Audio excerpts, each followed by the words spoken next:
नमस्कार ओडावासी शुभ सकाळ आज हूँ 2 जानुरी गुरुवार आज रही देश विदेश राज्यर 20टी गुरुत्वपूर्ण खबर जहाँ आपण मैंने केवल 10 मिनिट समय देखिपारे तेज ता पूर्व आपण मान गोटे छोटिया अनुरोध भिडियोटी को शेष पर्यटन देखा सहित लाइक कर आपण जिलार नाम लिखिदेवे जहाँफल तुरंत आपण जिलार खबर पाइपर तेज मुख्यमंत्री बड़ घोषणा बदली 5टी नियम ता सहित गैस दर कम एवं सुभद्रा योजना राशन कार्ड भत्ता टंका एमती अनेक 20टी गुरुत्वपूर्ण खबर अच्छी चलतु खबर उपरे नजर पकाइबा।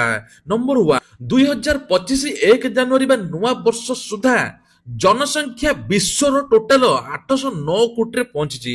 अमेरिकार जनगणना ब्यूरो रिपोर्ट पक्षर मंगलवार दिन प्रकाश पाई तेबे केवल 2024 रे विश्वर जनसंख्या 8 कोटी वृद्धि पाई। 2024 1 जानुरी सुधा विश्वर समुदाय जनसंख्या 801 कोटी थिबा बेले एबे एका संगरे 8 कोटी बढ़ी। तेबे गोटे रिपोर्ट रु जना पड़ी जे भारत रे केवल 141 कोटी जनसंख्या जहाँ विश्व सबुठारु जनबहुल देश ता सहित भारत धीरे धीरे अर्थनीति रे मध्य आगे चललानी। प्रधानमंत्री जेकोसी सब नीति आपणाइछंती भारत मध्य आहुरी आगु जियो बोली प्रधानमंत्री मोदी मध्य कहिछंती।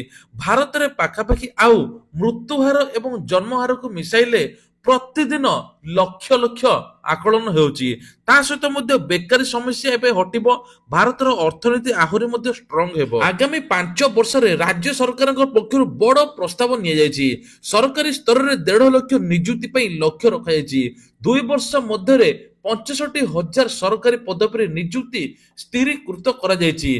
ता सहित आज इंग्राजी नववर्षर प्रथम दिन रे एबे राज्य सरकार विभाग गुडे खाली पड़िथिबा पदवी मध्य पूर्ण करूछंती। एबे कुआ जाउछि जे खाली पड़िथिबा पदवी पूर्ण पई राज्य सरकार को विभिन्न नियुक्ति आयोगर अध्यक्ष मानक सहित एक बैठक बसथिला आ मुख्यमंत्री मध्य कहिसंती राज्य रे खूब जल्दी एथर समस्त को नियुक्ति मिलिबो। नुआ वर्ष रे चाषी को बड़ उपहार देले मोदी सरकार। नुआ वर्षर प्रथम दिन बा काली प्रधानमंत्री नरेंद्र मोदी चाषी बड़ निष्पत्ति नहीं कहुचे चाषी को बड़ भेट देते 2 लाख पर्यंत बंधक मुक्त ऋण चाषी मैंने नहीं पारे से पुणी भी मात्र 4% सुध हार रे आउ 31 डिसेंबर 2025 पर्यंत सरकार पैकेज को मध्य अनुमोदन करछथि। से पैकेज आपण माने शुणिले आश्चर्य हेबे। प्रथम बैठक रे चाषी जड़ित अनेक प्रमुख निष्पत्ति नियाइछि जेउथरे सार उत्पादन करुवा कंपनी गुडी सरकार एक स्वतंत्र पैकेज अनुमोदन करछथि। सब्सिडी व्यतीत सरकार कंपनी गुडी आर्थिक सहायता मध्य प्रदान करे बेली कुआ जाउछि। एहा व्यतीत कृषक मानक पय भल फसल बीमा को आकर्षण करिया पय प्रस्ताव मध्य अनुमोदन कराइछि। ए नै कि मध्य चाषी माने किभଳି उन्नति करिवे से नै मध्य चिंता होइछि। नुआ वर्ष रे एथर ग्राहक मानक आश्वस्ति मिलिछि। एथर कमिला एलपीजी सिलिंडर मूल्य जनवरी 1 बा काली 19 किलोग्राम व्यावसायिक एलपीजी सिलिंडर दर कमिछि ता सहित घर लोक मानक आश्वस्ति मध्य मिलिछि। कुआ जाउछि जे एथर 14 टंका 50 पैसा टंका ह्रास पाइछि। नुआ वर्ष रे यात्री मानक पय मागणा रे वाईफाई घोषणा कला एयर इंडिया। तेबे नुआ वर्ष अवसर एयर इंडिया यात्री मानक पय बड़ बड़ उपहार दैछि। घरोई विमान रे मागणा वाईफाई इंटरनेट लॉन्च करथिबा एयर इंडिया प्रथम भारतीय विमान कंपनी होई सारछि। एयर इंडिया रे एथर जारी होइते प्रेस विज्ञप्ति रे कुआ जाछि एयर बस रे 350 बोइंग 787 एयर बस एवं A321 रे एबे विमान यात्री माने इंटरनेट ब्राउज करि परिबे। ऊपर मध्ये इंटरनेट ब्राउज करि परिबे बोली कुआ जाउछि। सोशल मीडिया रे देखि परिबे 10,000 फुट ऊपर उड़ीबा समय रे भी इंटरनेट व्यवहार करि परिबे एवं ब्राउज करि परिबे बोली कुआ जाउछि। जानुआरी 15 सुधा ई-केवाईसी कर नहले राशन कार्ड कटि जिवो। खाद्य जोगाण मंत्री कृष्णचंद्र पात्र तथ्य देइचंती। तेबे समस्त ई-केवाईसी करिवे सरकार। वर्तमान सुधा 50 लाख हिताधिकारी ई-केवाईसी करि नांती। वर्तमान सुधा 85% ई-केवाईसी सरिलानी बाकी आसंता 15 तारिख सुधा सरिबो बोली सूचना देइचंती मंत्री कृष्णचंद्र पात्र। तेबे जेउ माने करनांती तुरंत कराइ नियंतु बोली कुआ जाउची। ता सहित जेउ मानकर राशन कार्ड पय आवेदन करथिले तांको 25 तारिख रे नुआ राशन कार्ड मध्ये मिलिबो। राशन कार्ड रे एथर सरकार गहम मध्ये जोगाई देबे। तबे जेउ जागा रे बारंबार विद्युत कटुची बा एपट सेपट होउची तांको अधिक किरोसिन जोगाई देबे बोली सरकार कहउचंती। ରାଜଧାନୀରେ ପ୍ରବାସୀ ଭାରତୀୟ ଦିବସ ସମ୍ପୂର୍ଣ୍ଣ ପ୍ରସ୍ତୁତିରେ ସମୀକ୍ଷା କଲେ ମୁଖ୍ୟମନ୍ତ୍ରୀ ମୋହନ ଚରଣ ମାଝୀ। ଜାନୁଆରୀ 8ରୁ 10 ତାରିଖ ପର୍ଯ୍ୟନ୍ତ 3 ଦିନ ଧରି ଜନତା ମଇଦାନରେ ଅନୁଷ୍ଠିତ ହେବ ପ୍ରବାସୀ ଭାରତୀୟ ଦିବସ। ତେବେ ପ୍ରଧାନମନ୍ତ୍ରୀ ନରେନ୍ଦ୍ର ମୋଦି ଏଥିରେ ଯୋଗଦେଇ ପ୍ରବାସୀ ଭାରତୀୟ ଏକ୍ସପ୍ରେସର ଉଦ୍ଘାଟନ କରିବେ। ଏହା ସହିତ ବୈଦେଶିକ ମନ୍ତ୍ରୀ ଜୟଶଙ୍କର, ଅର୍ଥ ନିର୍ମଳା ସୀତାରମଣ, ସଂସ୍କୃତି ପର୍ଯ୍ୟଟନ ମନ୍ତ୍ରୀ ଗଜେନ୍ଦ୍ର ସିଂ ଶେଖାୱତ ଏବେ ଯୋଗ ଦେବେ। ମୁଖ୍ୟ ଅତିଥି ଭାବେ ତ୍ରିନାଦ ଏବଂ ଟୋବାଗୋ ରାଷ୍ଟ୍ରପତି କ୍ରିଷ୍ଟାୟନ କାର୍ଲ କଙ୍ଗାଲୁ ଯୋଗ ଦେବେ ମଧ୍ୟ। ଏହି ଅବସରରେ ଚନ୍ଦକା ଗୋଡାବରୀ ସରକାରୀ ବିଦ୍ୟାଳୟର ଛାତ୍ରଛାତ୍ରୀ ମଧ୍ୟ ବାର୍ତ୍ତାଳାପ କରିବେ। ଏହାକୁ ଦୃଷ୍ଟିରେ ରଖି ଅଧିକ ସଂଖ୍ୟକ ସିକ୍ୟୁରିଟି ଫୋର୍ସ ଏବଂ 250 ଟ୍ରାଫିକ ନିୟନ୍ତ୍ରଣକାରୀ ଏବଂ 140 ଲିଆଜିଂ ଅଫିସରକୁ ନିୟୋଜିତ କରାଯିବ। ପ୍ରଥମ ଥର ପାଇଁ ଓଡ଼ିଶାରେ ଅନୁଷ୍ଠିତ ହେଉଛି ଅଷ୍ଟାଦଶୀ ପ୍ରବାସୀ ଭାରତୀୟ ଦିବସ। ଭୁବନେଶ୍ୱର ସମାରୋହରେ ମୂଳାଧାର ଥିବା ଥିମ୍ ରହିବ ବିକଶିତ ପାଇଁକି ପ୍ରବାସୀ ଭାରତୀୟ ଅବଦାନ ବୋଲି କୁହାଯାଉଛି। ଏହି ସମ୍ମିଳନୀରେ 3ଟି ଭାଗ ରହିବ। 3 ଦିନିଆ ମହୋତ୍ସବରେ ପ୍ରଥମ ଏବଂ ବିଭିନ୍ନ ପ୍ରସଙ୍ଗରେ 5 ଗୋଟି ବିଷୟବସ୍ତୁ ଉପରେ ଆଲୋଚନା କରିବାକୁ ସ୍ଥିର ମଧ୍ୟ କରାଯାଇଛି। ତେବେ ଛାତି ଥରା ଘଟଣା, ନିଜ ଜିଭ କାଟି ଶିବଲିଙ୍ଗ ଆଗରେ ସମର୍ପଣ କଲେ ଛାତ୍ରୀ, ପରିବାର ସହିତ ଗାଁ ଲୋକ ଚାହିଁ ରହିଥିଲେ। ତେବେ ଛତିଶଗଡ଼ରୁ ସାମ୍ନାକୁ ଆସିଛି ଛାତି ଥରା ଘଟଣା। ନିଜ ଜିଭକୁ କାଟି ଶିବଲିଙ୍ଗରେ ସମର୍ପଣ କଲେ ଦ୍ୱାଦଶ ଶ୍ରେଣୀର ଛାତ୍ରୀ। ଅନ୍ଧବିଶ୍ୱାସର ବଶବର୍ତ୍ତୀ ହୋଇ ଏବେ ଏଭଳି କାମ କରାଇଛନ୍ତି ବୋଲି କୁହାଯାଉଛି। ଛତିଶଗଡ଼ର ଶକ୍ତି ଜିଲ୍ଲାରୁ ସାମ୍ନାକୁ ଆସିଛି ଲୋମ ଟାଙ୍କୁରା ଘଟଣା। ତେବେ ଖବର ପାଇ ପୋଲିସ ଘଟଣାସ୍ଥଳରେ ପହଞ୍ଚି ଗ୍ରାମବାସୀ ସମସ୍ତେ ଉଦ୍ଧାର ମଧ୍ୟ କରିଛନ୍ତି। 16 ବର୍ଷୀୟ ଛାତ୍ରୀ ଜଣଙ୍କର ଘର ଦେବର ଘାଟରେ ବୋଲି କୁହାଯାଉଛି। ଅନ୍ଧବିଶ୍ୱାସର ବଶବର୍ତ୍ତୀ ହୋଇ ଶିବ ମନ୍ଦିରକୁ ନିଜ ଜିଭ କାଟି ଦେଇଥିଲେ। ଏଭଳି କଳି ଯୁଗରେ କାହିଁକି ଏସବୁ କରିଥିଲେ ଲୋକମାନେ ମଧ୍ୟ ଆଶ୍ଚର୍ଯ୍ୟ ହେଉଛନ୍ତି। ତେବେ ମାନସିକ ରୋଗୀ ମଧ୍ୟ କହିପାରନ୍ତି, କିନ୍ତୁ ଜିଭ କାଟିବା ପୂର୍ବରୁ ସେ ନିଜକୁ ମନ୍ଦିର ଭିତରେ ବନ୍ଦ କରିଥିଲା। ତେବେ ଏହି ଘଟଣା ସମ୍ପର୍କରେ ପୋଲିସ ଖବର ପାଇ ଘଟଣାସ୍ଥଳରେ ମଧ୍ୟ ପହଞ୍ଚିଥିଲେ। ତେବେଳେ ଏହି ଘଟଣା ସୋମବାର ଦିନ ସକାଳ 7ଟା ସମୟରେ ହୋଇଥିଲା। ଜିଭ କାଟି ଛାତ୍ରୀ ଜଣକ ଏକ ନୋଟ ମଧ୍ୟ ଲେଖିଥିଲେ। ତେବେ ଏହାପରେ ପୋଲିସ ପ୍ରଶାସନ ପକ୍ଷରୁ ତୁରନ୍ତ ଛାତ୍ରୀଙ୍କୁ ପିତାଙ୍କୁ ହସ୍ପିଟାଲ ନେବା ପାଇଁ ଗୁହାରି କରିଥିଲେ ମଧ୍ୟ ସେମାନେ ମନା କରିଦେଇଥିଲେ। ବର୍ତ୍ତମାନ ପୋଲିସ ଏହାକୁ ତଦନ୍ତ ମଧ୍ୟ କରୁଛି। ଆଜିଠୁ ଶସ୍ତା ହୋଇଗଲା ବିମାନ ଯାତ୍ରା କରିବା। ନୂଆ ବର୍ଷରେ ବୁଲିବା ପ୍ଲାନ୍ କରୁଥିଲେ, ପଡିବନି ପକେଟ ଉପରେ ପ୍ରଭାବ। ତେବେ ବିମାନ ଯାତ୍ରୀଙ୍କ ପାଇଁ ଖୁସି ଖବର, ଏଥର ନୂଆ ବର୍ଷ ଯାତ୍ରୀଙ୍କ ପାଇଁ ଟ୍ରାଭେଲ କରିବା ଶସ୍ତା ହୋଇଯାଇଛି। ଏନେକି ସରକାର ତୈଳ କମ୍ପାନୀ ମାନେ ଏୟାରଲାଇନ୍ସ କମ୍ପାନୀ ଗୁଡିକ ବଡ ଆଶ୍ୱସ୍ତି ପ୍ରଦାନ କରି ବିମାନ ଇନ୍ଧନ ଦର ହ୍ରାସ ପାଇଁ ଘୋଷଣା କରିଛନ୍ତି। ଘରୋଇ ଏୟାରଲାଇନ୍ସ ଦ୍ୱାରା ଏୟାର ଟର୍ବାଇନ ଫ୍ଲୁ ଅର୍ଥାତ୍ ଏଟିଏଫ ର ଦରର କିଲୋମିଟର ପିଛା 1401 ଟଙ୍କା ହ୍ରାସ ପାଇଛି, ଯାହା ଫଳରେ ଏଥର ବିମାନର ଦର ମଧ୍ୟ କମିଯିବ।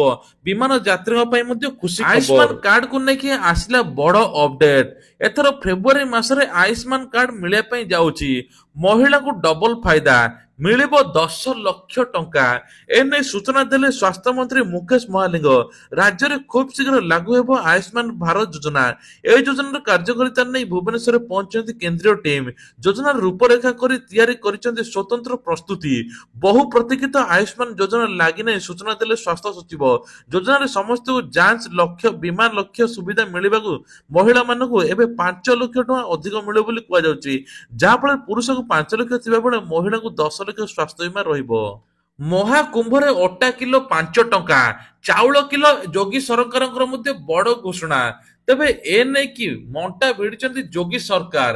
ରାଜ୍ୟରେ ସମସ୍ତ ଅଧିକାରୀଙ୍କୁ ଆବଶ୍ୟକତା ପ୍ରସ୍ତୁତି କରିବା ପାଇଁ ଦେଇଛନ୍ତି ଉତ୍ତରପ୍ରଦେଶ ମୁଖ୍ୟମନ୍ତ୍ରୀ ଯୋଗୀ ଆଦିତ୍ୟନାଥ। ଅନ୍ୟପକ୍ଷରେ ମହାକୁମ୍ଭକୁ ଆସୁଥିବା ସମସ୍ତ ଶ୍ରଦ୍ଧାଳୁଙ୍କ ଭୋଜନ ପାଇଁ ବିଶେଷ ବ୍ୟବସ୍ଥା କରାଯାଇଛି। ରାଜ୍ୟରେ ସରକାରୀ ମେଳା ପରିସରରେ ପ୍ରାୟ 138ଟି ଅନ୍ନ ଭଣ୍ଡାର ଖୋଲିଛନ୍ତି। ରାଜ୍ୟ ସରକାର ମେଳା କ୍ଷେତ୍ରରେ 138ଟି ଅନ୍ନ ଭଣ୍ଡାର ଖୋଲିବା ସହିତ ସାଧୁସନ୍ଥଙ୍କ ପାଇଁ 1,20,000 ଧଳା ରାସନ କାର୍ଡ ପ୍ରସ୍ତୁତି କରାଯାଇଛି। ଏହି ରାସନ କାର୍ଡ କମ୍ ମୂଲ୍ୟରେ ରାସନ ସାମଗ୍ରୀ ମଧ୍ୟ ଯୋଗାଇ ଦିଆଯିବ। ଅଟା କିଲୋ 5 ଟଙ୍କା, ଚାଉଳ କିଲୋ 6 ଟଙ୍କାରେ ଉପଲବ୍ଧ ହେବ। ଏହା ବ୍ୟତୀତ ଚିନି କିଲୋ 18 ଟଙ୍କା ମୂଲ୍ୟ ମଧ୍ୟ ଧାର୍ଯ୍ୟ କରାଯାଇଛି। ମହାକୁମ୍ଭରେ ଭୋଜନ ପ୍ରସ୍ତୁତି ପାଇଁ 25ଟି ସେକ୍ଟରରେ ଏଜେନ୍ସି ନିଯୁକ୍ତ କରାଯାଇଛି। ମହାକୁମ୍ଭରେ 3ଟି ବା 5ଟି କିଲୋ 5 କିଲୋ ବା 14.2 କିଲୋ ଏବଂ 19 କିଲୋ ସିଲିଣ୍ଡର ଭରାଯିବା ବ୍ୟବସ୍ଥା ମଧ୍ୟ ରହିଛି। ଆଖଡା ଏବଂ ଅନୁଷ୍ଠାନ ପାଇଁ 800 ପରିମିଟ ବ୍ୟବସ୍ଥା ମଧ୍ୟ ରହିଛି। ତେବେ ମୁଖ୍ୟମନ୍ତ୍ରୀଙ୍କର ମଧ୍ୟ ଆଉ ଗୋଟେ ଘୋଷଣା, ଯାହାର ଇ ଶ୍ରମ କାର୍ଡ ଅଛି ରାସନ କାର୍ଡ ଯୋଗାଇ ଦେବେ ସରକାର। ଇ ଶ୍ରମ କାର୍ଡରେ ଲକ୍ଷ ଟଙ୍କା ମଧ୍ୟ ଫାଇଦା ପାଇପାରିବେ ବୋଲି କୁହାଯାଉଛି। ତା ସହିତ ମହିଳାଙ୍କ ପାଇଁ ଖୁସି ଖବର, ଏସଏଚଜି ମହିଳା ପୂର୍ବ ସରକାର ଯେତିକି ଋଣ ନେଇଥିଲେ ଋଣର ସୁଧ ଛାଡ଼ କରାଯିବ। ଏନେଇ 227 କୋଟି ଟଙ୍କା ମଧ୍ୟ ବ୍ୟୟ ବରାଦ ହୋଇଛି। ତେବେ ଆଉ 3 ଦିନ ପରେ ଏଥର ସ୍କୁଲ ପିଲାଙ୍କୁ ମାଧସିଂ ଯୋଜନା ନାଁରେ 5,000 ଟଙ୍କା ଯୋଗାଇ ଦେବେ ସରକାର। ଏଥିରେ 3.5 ଲକ୍ଷ ଜନଜାତି ଅନୁସୂଚିତ ଜାତି ଛାତ୍ରଛାତ୍ରୀ ମାନେ ଉପକୃତ ମଧ୍ୟ ହେବେ। ତେବେ ଆଉ ଗୋଟେ ବଡ ଦୁଃଖ ଖବର, ଯାହା ଆପଣ ମାନେ ଶୁଣିଲେ ମଧ୍ୟ ଆଶ୍ଚର୍ଯ୍ୟ ହୋଇଯିବେ। ଦିନକୁ ଦିନ ବୋରୱେଲରେ କିଛି ନା କିଛି ଛୋଟ ଛୋଟ ପିଲା ପଶୁଛନ୍ତି। ଆଉ ଏବେ ବୋରୱେଲରେ 10 ଦିନ ପରେ ଜଣେ ଶିଶୁ ଉଦ୍ଧାର ହୋଇଛି। ଆପଣ ମାନେ ଶୁଣିଲେ ଆଶ୍ଚର୍ଯ୍ୟ ହେବେ, ଶିଶୁର ଜୀବନ ବଞ୍ଚି ପାରି ନାହିଁ। 10 ଦିନ ତଳେ ବୋରୱେଲ ଭିତରେ ପଶି ରହିଥିଲା, ଆଜି ଉଦ୍ଧାର ହେଲା, କିନ୍ତୁ ଡାକ୍ତର ତାଙ୍କୁ ମୃତ୍ୟୁ ଘୋଷଣା କରିଛନ୍ତି। ତେବେ 3 ବର୍ଷର ଶିଶୁ କନ୍ୟା ବୁଧବାର ଦିନ ମୃତ୍ୟୁ ଘୋଷଣା କରାଯାଇଛି। ଏନେଇକି ମଧ୍ୟ କୁହାଯାଉଛି 700 ଫୁଟ ଗଭୀର ନଳକୂପ ଭିତରେ ନାବାଳିକା ଫସି ରହିଥିବା ବେଳେ ଉଦ୍ଧାର ପୂର୍ବରୁ ତାଙ୍କ ଅବସ୍ଥା ବିଗିଡି ଯାଇଥିଲା। ତେବେ ଡିସେମ୍ବର 23 ତାରିଖ ଅପରାହ୍ନରେ ବାହାରେ ଖେଳୁଥିବା ବେଳେ ହଠାତ୍ ବୋରୱେଲରେ ଖସି ପଡିଥିଲା। ପ୍ରାୟ 10 ମିନିଟ ପରେ ପରିବାର ଲୋକେ ଚିତ୍କାର ଶୁଣି ତାଙ୍କୁ ବୋରୱେଲ ଫସିଥିବା ରହିଥିବା ଦେଖିବାକୁ ପାଇଥିଲେ। ଜାତୀୟ ଓ ରାଜ୍ୟ ବିପର୍ଯ୍ୟୟ ରିଲିଫ ବାହିନୀ ଏକ ଡାକ୍ତରୀ ଟିମ୍ ସହ ତୁରନ୍ତ ପହଞ୍ଚି ଉଦ୍ଧାର କରିବାକୁ ଆରମ୍ଭ କରିଥିଲେ। କିନ୍ତୁ 10 ଦିନ ପରେ ଯେଉଁଦିନ ଉଦ୍ଧାର କରାଗଲା, ସେଇଦିନ ଡାକ୍ତର ତାଙ୍କୁ ମୃତ୍ୟୁ ଘୋଷଣା କଲେ। ଗତ 6 ମାସ ଭିତରେ ବିଜେପି ସରକାର ଆସିଲା ପରେ ଯାହା ସବୁ କରିଛି, ସବୁ ବୈଠକରେ ଆଲୋଚନା ମଧ୍ୟ ହୋଇଛି। ତେବେ ଆଉ କିଛି ଦିନ ପରେ ପ୍ରବାସୀ ଭାରତୀୟ ଦିବସ ହେବ। ଏଥିରେ ବଡ ବଡ ଶିଳ୍ପପତିଠୁ ଆରମ୍ଭ କରି ମୁଖ୍ୟମନ୍ତ୍ରୀ ଏବଂ ପ୍ରଧାନମନ୍ତ୍ରୀ ମଧ୍ୟ ଆସିବେ। ତା ସହିତ ରାଷ୍ଟ୍ରପତିଠୁ ଆରମ୍ଭ କରି ନିର୍ମଳା ସୀତାରମଣ ମଧ୍ୟ ଆସିବେ। କିନ୍ତୁ ଏ ନେଇକି ଓଡିଶାର କିଭଳି ଉନ୍ନତି ହେବ ସେ ନେଇ ମଧ୍ୟ ବୈଠକ ବସିଛି। ପ୍ରତିଟି କେନ୍ଦ୍ର, ପ୍ରତିଟି ବ୍ଲକ ମଧ୍ୟ ବଢାଯିବ। ତା ସହିତ ଏଥର ରାଜ୍ୟରେ ନିଯୁକ୍ତି ବଢାଯିବ। ରାଜ୍ୟରେ ଏଥର ମହିଳାଙ୍କ ପାଇଁ ଗୁରୁତ୍ୱପୂର୍ଣ୍ଣ ଦିଆଯିବ। ତା ସହିତ ଚାକିରି ଦିଆଯିବ। ତା ସହିତ ଆଉ ଗୋଟେ ମଧ୍ୟ ବଡ ଖବର, ଏଥର ସମସ୍ତଙ୍କୁ ମିଳିବ କିଛି ନା କିଛି ସୁବିଧା। ପ୍ରତ୍ୟେକ ଲୋକ ଯେପରି ଗରିବ ରହିବେ ନାହିଁ, ତା ସହିତ ସମସ୍ତଙ୍କୁ ଯେମିତି ଆଉ ଗୋଟେ ସୁବିଧା ମିଳିବ, ମା ମାନଙ୍କୁ ଯେତେବେଳେ ନିଜ ଆତ୍ମନିର୍ଭରଶୀଳ ଏବଂ ସ୍ୱାବଲମ୍ବୀ ମଧ୍ୟ ହେଇପାରିବେ। ଏମିତି ବିଭିନ୍ନ ପ୍ରକାର ଆଲୋଚନା ମଧ୍ୟ ଚାଲିଛି। ତେଣୁ ଆଗକୁ ଓଡିଶାର ଉନ୍ନତି ପାଇଁ ସରକାର ବିଭିନ୍ନ ଦିଗକୁ ଦେଖି ଚିନ୍ତା ମଧ୍ୟ କରୁଛନ୍ତି। ଆଉ ବିଜେପି ସରକାର ଆସିଲା ପରେ ନିଜ ପ୍ରତିଶ୍ରୁତି ମୁତାବକ ସବୁ କିଛି ରଖିଛି। ଭତ୍ତା ଟଙ୍କାକୁ ନେଇକି ମଧ୍ୟ ଆଗକୁ ବଡ ଅପଡେଟ ଆସୁଛି। ଭତ୍ତା ଟଙ୍କା ଜାନୁଆରୀ ମାସରେ 3,500 ଟଙ୍କା ମଧ୍ୟ ମିଳିବା ପାଇଁ ଯାଉଛି। ଓଡ଼ିଶାରେ ଚାଲିବ ଓଡ଼ିଆ ଶାସନ। ଓଡ଼ିଶାର ସରକାରଙ୍କ ପାଇଁ ବଡ଼ ଆହ୍ୱାନ ଓଡ଼ିଆ ଅସ୍ମିତା। ଓଡ଼ିଶୀ ସଙ୍ଗୀତକୁ ଶାସ୍ତ୍ରୀୟ ମାନ୍ୟତା। 2025 ବର୍ଷରେ ସମ୍ପୂର୍ଣ୍ଣ ଓଡ଼ିଆ ଭାଷାରେ ଓଡ଼ିଶା ଶାସନ ଚାଲିବ ତ? ସବୁଠି ଓଡ଼ିଆ ନାମଫଳକ, ଭାଷା ଅଧିନିୟମ କାର୍ଯ୍ୟକାରିତା, ଏହାର ଖିଲାପକୁ ଦଣ୍ଡବିଧାନ ଲାଗୁ ହେବ କି? ଓଡ଼ିଶୀ ସଙ୍ଗୀତକୁ ଶାସ୍ତ୍ରୀୟ ମାନ୍ୟତା ମିଳିବ କି? ନୂଆ ଓଡ଼ିଆ ଚଳଚ୍ଚିତ୍ର ନୀତି ପ୍ରଣୟନ ସାଙ୍ଗକୁ ନବୀକରଣ କଳିଙ୍ଗ ଷ୍ଟୁଡିଓ ଉଦ୍ଘାଟନ କେବେ ହେବ? 2025 ଓଡ଼ିଶା ସରକାର ଆଗରେ ଏସବୁ ରହିଛି ବଡ଼ ଆହ୍ୱାନ। ସବୁଠୁ ବଡ଼ କଥା ହେଲା ଓଡ଼ିଆ ଅସ୍ମିତା, ଏହାର ଠିକଣା ଏବଂ କାର୍ଯ୍ୟକାରିତା। ଏଥିସହିତ ଓଡ଼ିଆ ଭାଷା, ସାହିତ୍ୟ, ସଂସ୍କୃତି, କଳା, ସ୍ଥାପତ୍ୟ, ଐତିହ୍ୟ, ପର୍ଯ୍ୟଟନକୁ ବିକାଶ କରିବା ଦିଗରେ ଆଗେଇ ଚାଲିବ ବିଜେପି। ତେବେ ସରକାର ଏ ଉପରେ ଗୁରୁତ୍ୱପୂର୍ଣ୍ଣ ବୈଠକ ମଧ୍ୟ ନେଉଛି। ସମାନ୍ତରାଳ ଭାବେ ଜନଜାତି, କଳା, ସଂସ୍କୃତିକୁ ବିଶ୍ୱବ୍ୟାପୀ କରାଇବାର ଅଛି। ଏଥିପାଇଁ ଇସ୍ତାହାରରେ ଯେଉଁ ପ୍ରତିଶ୍ରୁତି ସରକାର ଦେଇଥିଲେ ତାକୁ ପ୍ରତିଜ୍ଞାର ସହ ପୂରଣ କରିବା ପାଇଁ ପଡିବ ବୋଲି କୁହାଯାଉଛି। ତେବେ ଏଥର ସରକାର ସବୁ କିଛି କରୁଛି। ସୁଭଦ୍ରା ଯୋଜନାକୁ ନେଇକି ଆସିଲା ବଡ ଅପଡେଟ। ଏଥର ଏଇ ବର୍ଷ 3 ଥର ମହିଳାମାନେ ପାଇବେ ସୁଭଦ୍ରା ଟଙ୍କା। ଏନେଇ ଉପମୁଖ୍ୟମନ୍ତ୍ରୀ ପ୍ରଭାତୀ ପରିଡ଼ା ମଧ୍ୟ ସୂଚନା ଦେଲେ।